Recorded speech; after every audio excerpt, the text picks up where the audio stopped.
Ассаляму алейкум. Друзья, сегодня хочу показать вам маленький свой подарочек, который мне прислал подписчик моего канала. Такую вот шкатулочку деревянную. Производство, как мне было сказано, Марокко. Из Марокко прислали мне ее. Наш один брат, скажем, чеченец, попал в Марокко и купил мне вот специально для монет вот такую шкатулочку, сокровищницу, так скажем. Вот монетки у меня. Ну, это, конечно, не все то, что у меня есть. Ну, такие крупные монетки, которые я не могу в альбом закинуть. Факт не в монетках, а в шкатулке самой. Вот. Такая шкатулка. Замочек у нее тут есть. Вот. Такой ключик от папы Карла. Вставляем. Вот так. Оп. Закрыто. Крутим. Открыто. Вот такая шкатулочка. Подарочек. Красивая. Удобная. Нужная вещичка. Подарки мы любим на нашем канале принимать. Вот видите, монетки.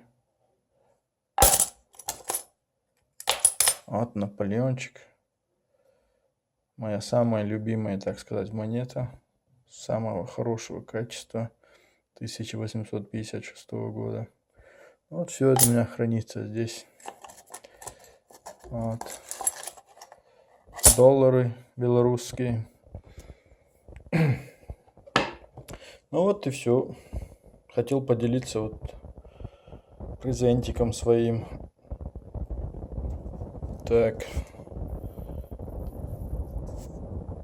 Если кто захочет отсылать, конечно, будем принимать подарочки.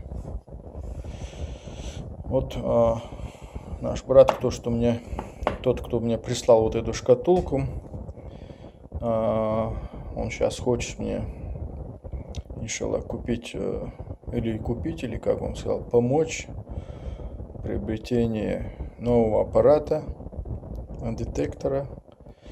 Ну, как говорится, растем, движемся вперед. Да? Надо бы музыкальную шкатулочку такую. А ты открыл шкатулку, а тут деньги так вваливаются, аж вываливаются. Каша, не варись, сказал, закрыл, все, денежки обратно закатываются. Имеются монеты. Не надо было бы ходить, бегать по полям. Ну, на этом все. С черным юмором закругляемся. Спасибо нашему другу, брату, тот, кто прислал эту шкатулку. Заценим, не забудем. Короче, оставляем многоходовку за тобой, братан. Присылай еще. Обещаю принимать все посылочки, все подарки от тебя. Ассаламу алейкум.